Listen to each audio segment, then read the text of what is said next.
Dangerous Assignment. Transcribed, starring Brian Donlevy as Steve Mitchell.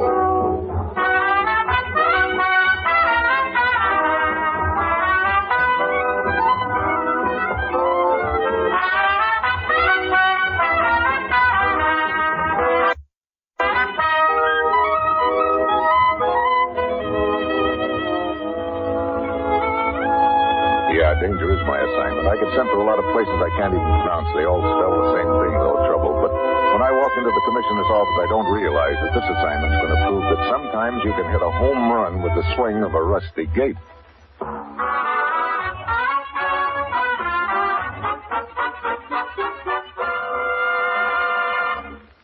Morning, Commissioner. You sent for me? Steve, ever hear of Sabazai? Animal, vegetable, or mineral, or is it some songwriter's answer to Digga-Digga-Doo? It's a small village not far from Port Said, Egypt.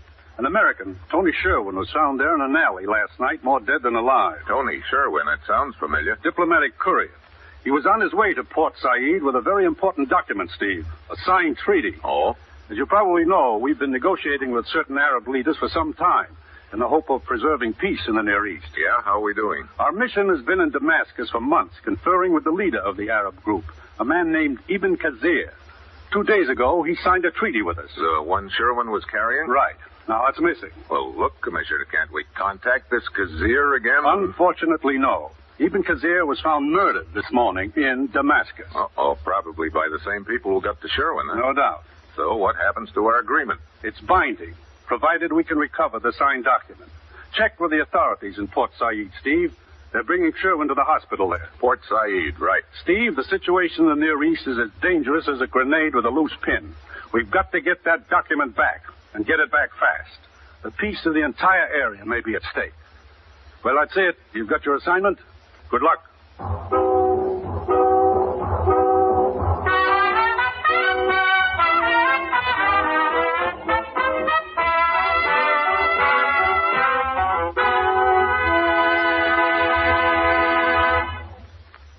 The National Broadcasting Company is presenting Dangerous Assignment, starring Brian Donlevy in the role of Steve Mitchell, colorful two-fisted government agent.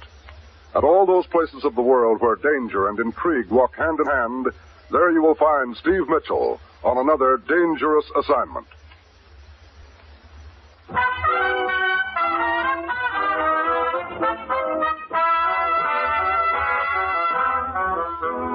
Sure, I've got my assignment. Get over to Egypt, and if a diplomatic courier named Tony Sherwin is still alive, find out what happened to a document he was carrying, a treaty signed by the Arab leader Ibn Khazir. It's late Friday afternoon when my plane lands in Port Said. I pick up my luggage and make my way across the airport to the waiting room. I beg your pardon. Yeah? Hannigan's the name. Chuck Hannigan, foreign correspondent. American, aren't you? That's right. I meet all the planes from the USA. Just checking on the home folks abroad. Here on business, Mr. Johnson. Johnson, Oil, maybe? Oil, maybe. You don't look like an oil man, really. Okay, you make the guess. U.S. government agent. Name Steve Mitchell. How's that? You seem pretty well informed. I have to be in my business. What paper do you work for? Right now, none. I goofed up a yarn. The Paris editor got sore. I called him a slob. That was 30. Unemployed, huh? Make that freelancer. Sounds more dignified. Okay. What's on your mind, Hannigan? Tony Sherwin. Diplomatic courier gets worked over in an alley. All of a sudden, a cop in front of a hospital door. Nobody can talk with Sherwin. Can you show him? Oh, just routine investigation, that's all, Hannigan. Okay.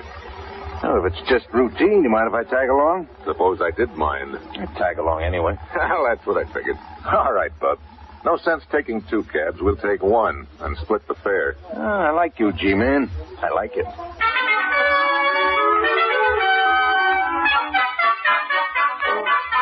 10 minutes later, we pull up at the hospital. I leave my reporter friend in the lobby and go on up to Sherwin's room. If you're worrying about the papers, Mitchell, the treaty, don't. It's okay. You stash it away, Sherwin? Yeah. Back at Sabazai. It's a little whistle stop, about 10 miles. Yeah, I know. There's a narrow, crooked street not far from the depot. How far? 2 blocks. Can't miss it. Dead end. There's a fountain. On the right, a courtyard, deserted. The stuff's in there, under one of the stepping stones. Third one in, I think. Okay, I'll take care of it. Better be careful. You might have company. Sure. Any idea who did this to you, Tony? No idea at all. Meet anybody on the train? Well, yeah, a girl, Italian. Yolanda Minetti. Met her through an American named Griswold. He was on the train, too. Friend of yours? Just an acquaintance. He's a tourist. Ran into him in Damascus. Anyone else? Yeah, Zoltan. Victor Zoltan. Perfume salesman. Quite a character. Yeah? He insisted we'd met in the States before. I didn't remember. I see. I think he was just trying to sell me some perfume. Okay, Tony, I'll take it from here. In the meantime, you... Yes? Oh, say there, buddy. Oh, hello, Mr. Griswold. Officer here says I can't come in. Told him we was old buddy. Oh, it's all right, officer. Yeah, thank you, sir. Well, now, lad, how are you? Read about this little accident of yours in the papers. Come hustling right over. Mr. Griswold, Mr. Mitchell. Howdy, boy. Mr. Griswold? Lad here put one over on me, Mr. Mitchell. Told me he was a novelist. Novelist modified. George Diplomatic Courier, more like. How do you like that? Feeling kind of puny, are you, lad? Sort of. Here, brung you some magazines and something to chomp on. Figs. Here, have one yourself, Mr. Mitchell. Oh, thanks, but I'll pass. Love 'em myself, but the seeds get in the teeth. Now, Tony, my lad, what's this all about? Somebody trying to do you in, huh? Get a look at the critter, did you? No, I didn't. Probably after some papers you was carrying, huh? Oh, see.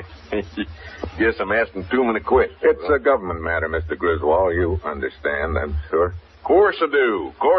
Sorry. I think I'll be running along, Tony. Hey, you do that, boy. I'll stay here and jaw with Tony for a spell. I'm afraid not, Mr. Griswold. Our patient here needs all the rest he can get. He's had a rough go of it. Oh. Well, you say so. Yeah. Well, chin up, my lad, stout heart and all that. I'll keep in touch. And, say, Yes? you mind? Think I'll try one of those figs after all.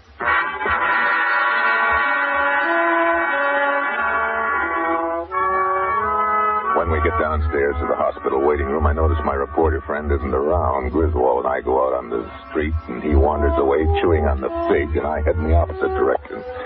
2 blocks later, I get the feeling I'm being tagged. I slip around the corner and ease into a doorway. Hello, Mr. Griswold. What? Oh, say, Mr. Mitchell.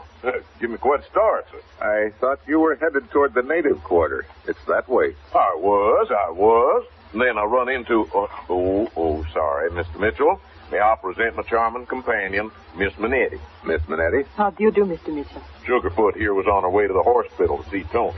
Really? I understand from Mr. Griswold that no one is allowed to see him. That's right. There is a policeman at the door. Your orders, I believe. Right again. But why? Oh, a government matter, my dear. We shouldn't be asking too many questions. I see. Say, Mr. Mitchell, Miss Minetti and I are on our way back to the hotel for a bite of supper. Care to join us? Thanks, if Miss Minetti doesn't mind. Oh, no, not at all. Well, let's get going then. A moment, Mr. Griswold. I have just remembered an errand. Oh, now, dear, you're not going to bust up our little party, are you? No, you two run along. I will meet you at the hotel in half an hour. Half an hour. Say, Mitchell. Yeah? You wouldn't want to reconsider, would you? Reconsider? I mean about not letting anyone visit Tony. Well, I might. Why? Miss Minetti. She seems real eager to see the lad. Real eager. Does she, Mr. Griswold? Real eager. Okay, I'll think about it. That's the promise.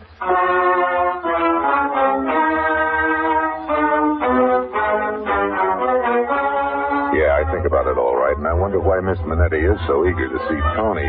It's night by the time we reach the hotel. I check in and go on up to my room after telling Griswold I'll meet him in the bar in 10 minutes. I'm grabbing a fast shave when the phone starts jangling. Hello. Hi, G-Man. This is Hannigan. Ah, boy reporter, what's on your mind? Got a little info for you if you're interested. Okay, what is it? I'd like to work a little deal. Where are you? In the lobby. I'll be right down. Oh, look. This better be a private chat. I've got a car parked in the alley, back of the hotel. Meet you there.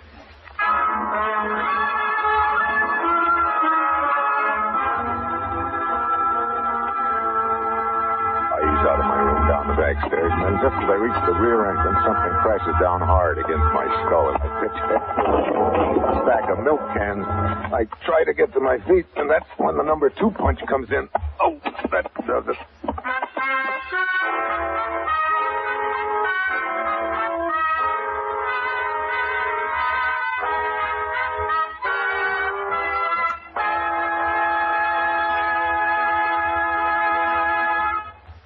In just a moment, Steve Mitchell will continue his dangerous assignment.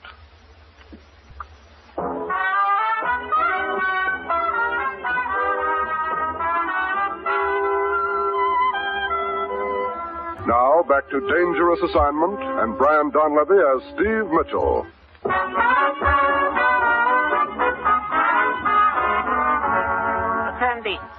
Effendi. Effendi, please. Are you dead or alive? What? Good. You are alive. How can you tell? Who are you? Mustafa. I work in the hotel kitchen. I heard a big clatter and I ran out to the alley. And found me draped over these milk cans, huh? Oh, do not feel badly, Effendi. The cans were empty. You did not spill any milk. Oh, well, that makes it all worthwhile, then. You wouldn't by any chance have gotten a look at the gent who clobbered me, would you? Clobber? Clobber? What is clobber? Freely translated, it means hit on the head. Oh, well, as I came out of the door, I saw a man running down the alley away from here. I have seen him around the hotel many times. He's an American reporter. Wait a minute. His name wouldn't be Hannigan, would it? Yes, it would.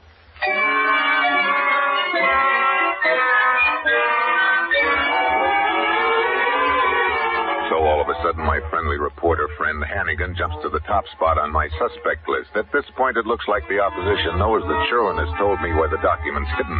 That means I've got to get to it, but fast. Back in the lobby, I call the depot and learn that the next train which will take me anywhere near the village of Sabazay doesn't leave for 2 hours.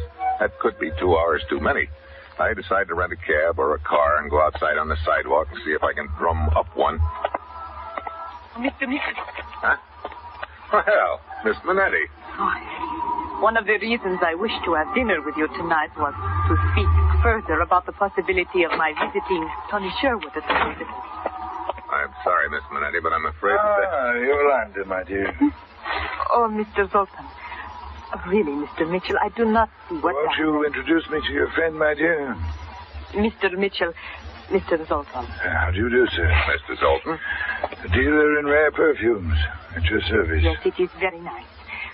Mr. Mitchell, I wish you would please reconsider about allowing me to visit Tony Sherwood. Well, they think it best if he doesn't have any visitors for the present. Very well. Such eagerness. What wouldn't I, or you, give if a charming young lady were that anxious to visit us, eh, Mr. Mitchell? Yeah. Well, if you'll excuse me, Mr. Zoltan... But of course. But please, if you're in a hurry, take my cab. Thanks, but I can get another one. Oh, I insist. Look, I just told you that... Yes, Mr. Mitchell. As a matter of fact, I do insist.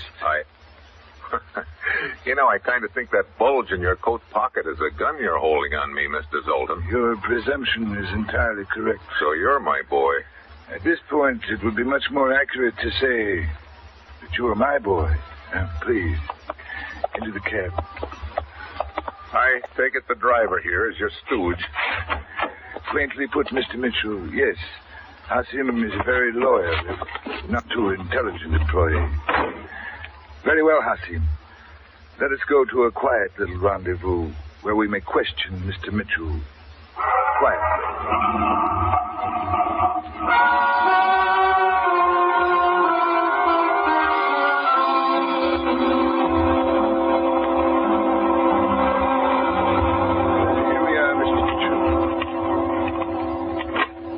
After you.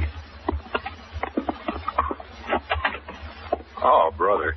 Who lives in this flea circus?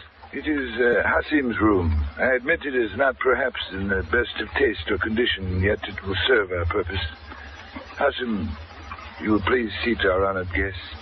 Yes, Effendi.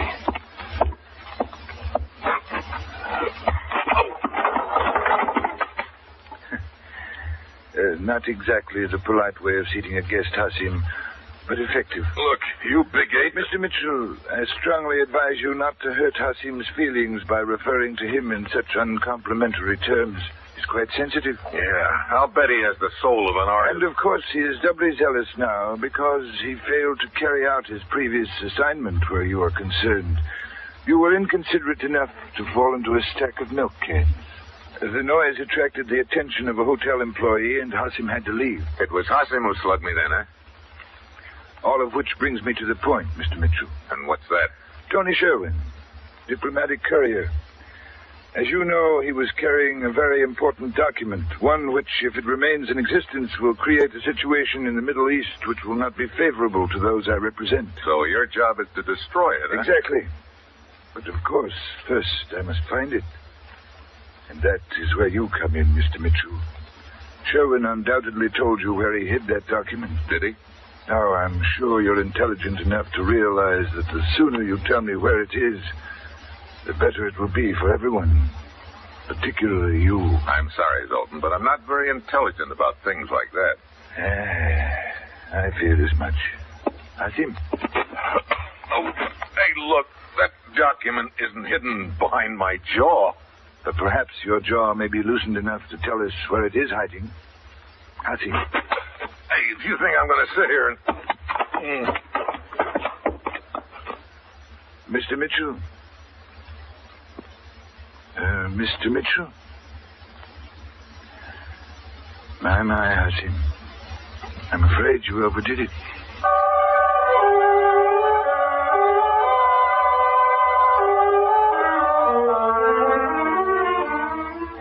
I don't know how long I'm in dreamland. When I start coming out of it, I realize I'm bouncing up and down. At first, I figure the big ape Hasim is working me over again. Then I hear an engine. I realize I'm jouncing over a rough road in the cab. It's night. Did I tell him where the document was hidden? No, I couldn't have, or I wouldn't still be alive. Ah, Mr. Mitchell. You're with us again. Yeah, lucky me. And just in time. Hasim, there it is up ahead. There, what is? We are in the village of Sabazai, Mr. Mitchell. Ahead of us is a deserted villa. Tony Sherwin was in the vicinity of that building. I think perhaps the document was hidden around here somewhere, possibly in the courtyard. Bum guess. Is it? Get out. Now, you will lead us to it, and from your recent experience with Hasim, I think you know better than to try to stall further. Zoltan. What is it, Hasim? Over there in the shadows. I thought I saw someone. Huh? Well, you're right.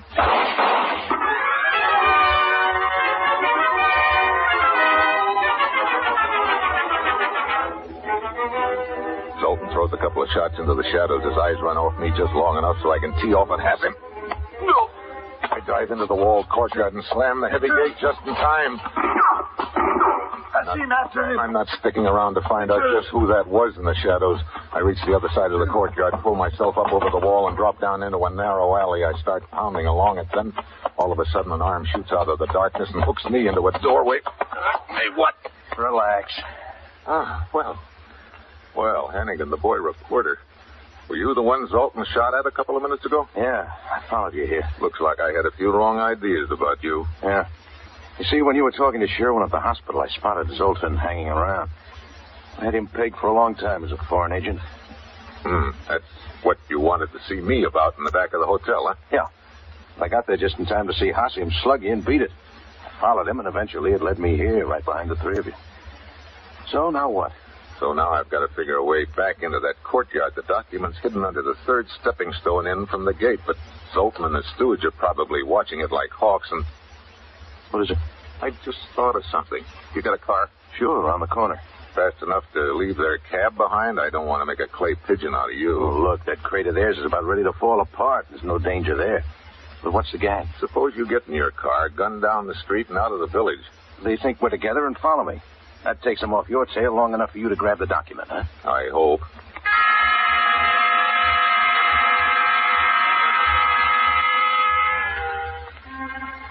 Hannigan disappears into the shadows. Pretty soon his car swerves around the corner, takes off down the street. I wait till it flashes past the courtyard. Sure enough, the cab takes off after it. I wait a couple more minutes.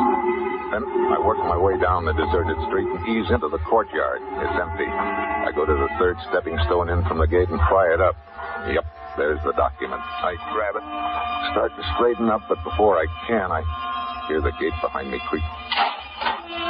Then a very familiar voice. You see, Mr. Mitchell, two can play at your decoy game. I don't need a crystal ball to tell me, Zoltan standing in the gateway behind me with a gun pointing at my back, that he'd sent Hasim after Hannigan. And now, the document, please. I know as soon as I hand it over, I'm a dead duck. I've only one chance. The heavy gate opens in and to the left. If I can picture in my mind exactly where it is behind me. I crouch there a second, then suddenly whirl and swing my arm toward it. My hand hits the edge of it and sends it into Zoltan. His shot goes wild before he can pull the trigger again. I nail him. Thanks for the gun. Mitchell, you... Yeah, I know, Zoltan. Doesn't seem fair, does it? I end up with the gun and the document, and you? Well, let's just say that you got the gate, huh?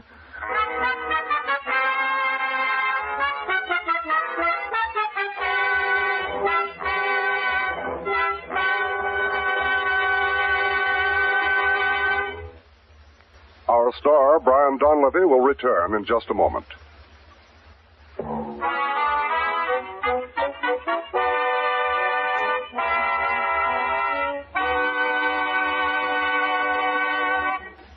Next week, Lisbon. Two guys gunning for each other with me in the middle. That will be Steve Mitchell's dangerous assignment next week.